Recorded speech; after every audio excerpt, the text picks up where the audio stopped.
Live update லைவில் சௌந்தர்யா ஒரு தரமான சம்பவம் வந்து பண்ணி விட்டாங்க. இந்த முத்துக்குமரன் வந்து சொன்னார் இல்லையா, சௌந்தர்யா ரியாக்ஷன் வந்து இப்படி பண்ணுவாங்க, அப்படி பண்ணுவாங்க, அப்படி பண்ணுவாங்க அப்படின்னு சொல்லி விஜய் சேதுபதிட்ட சொன்னார் இல்லையா, சொல்லி மார்க் பண்ணார் இல்லையா, அவரை இன்றைக்கி காலையில் என் ரியாக்ஷனை வந்து பண்ணு, என் ரியாக்ஷன் வந்து க்யூட் ரியாக்ஷன், அதை வந்து பண்ணு அப்படின்னு சொல்லி முத்துக்குமரனை அதே ரியாக்ஷன் வந்து பண்ண வச்சுருக்காங்க.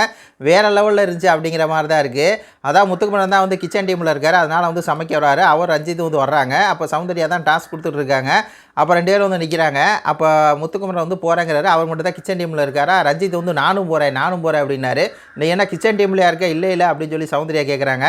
அப்படியே வந்து சௌந்தர்யா ஐஸ் வைக்கிறார். அப்படியே உன் முகத்தை பால் முகமாக இருக்குது, அப்படியே பார்த்துக்கிட்டே இருக்கலாம் அப்படின்னு சொல்லி இப்படியே இது பண்ணுறாரு. கையெல்லாம் வச்சு அப்படியே வந்து ஐஸ் வைக்கலாம், நம்மளும் வந்து போயிடலாம் சமைக்கிறதுக்கு, இந்த இது ஏதோ டீ போடணும் போல இருக்குது, அதுக்கு வந்து போகலாம் அப்படின்னு சொல்லி சொல்கிறாரு. அதுக்கு முத்துக்குமரன் சொல்கிறாரு, எதிர்நாட்டு பணிப்பெண் தூரத்து உறவினரோ அப்படின்னு சொல்லி பார்த்தீங்கன்னா அந்த இடத்துல ஒரு ஃபன் மாதிரி வந்து போகுது, நல்லா ஜாலியாக இருக்குது. அதுக்கப்புறம் நீங்களாம் வர வேணாம், அப்படியே இருங்க அப்படின்னு சொல்லி ரஞ்சித் சார் நிப்பாட்டிட்டு, முத்துக்குமரன் வாங்க டாஸ்க் பண்ணுங்கள், என்னுடைய க்யூட் ரியாக்ஷன் வந்து பண்ணுங்கள் அப்படின்னு சொல்லி என்னைய மாதிரி டான்ஸ் ஆடுங்க, க்யூட் டான்ஸ் ஆடுறா அப்படியே வந்து கூட்டிகிட்டு போய் அதுக்கப்புறம் என்ன மாதிரி நடந்து காமிக்கிறேன், அப்படியே என்னை மாதிரி வந்து இப்படி இப்படி பண்ணிட்டு அப்படி ஒரு க்யூட் ரியாக்ஷன் ரியாக்ஷன் பண்ணுறா. இப்போ என் முத்துக்குமரா இப்போ தெரியுதா, முத்துக்குமரன் செம்புகளை இப்போ தெரியுதா, இதாண்டா பதிலடி அப்படிங்கிறது. ஏன் ரியாக்ஷனையா வந்து தப்புன்னு சொன்னால் நான் அப்படி தான் ரியாக்ஷன் வந்து கொடுப்பேன், அந்த ரியாக்ஷன் க்யூட்டாக இருக்குன்னு உடனே பண்ண சொல்லுவேன்டா, நீ பண்ணி தாண்டா ஆகணும் அப்படின்னு சொல்லி பார்த்தீங்கன்னா வேறு லெவல் சம்பவம் பண்ணாங்க.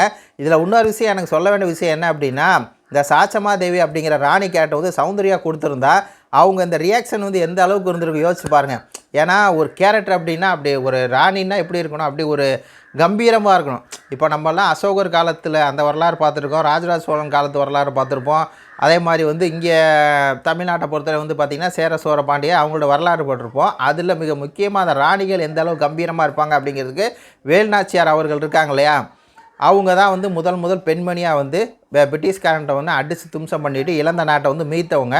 அந்த மாதிரி ஒரு ராணியாக வந்து சௌந்தர்யா அப்படி வாழை எடுத்துறது, நிற்கிறது, சண்டைக்கு போகிறது அப்படிங்கிற ஒரு கெத்தாக இருந்திருப்பாங்க. இந்த சாச்சம்மா தேவி வந்து ஒரு இருண்டு போச்சு, அந்த ராணி கேரக்டரே வந்து ஒன்றுமெல்லாம் போச்சு அப்படிங்கிற மாதிரி தான் இருக்குது.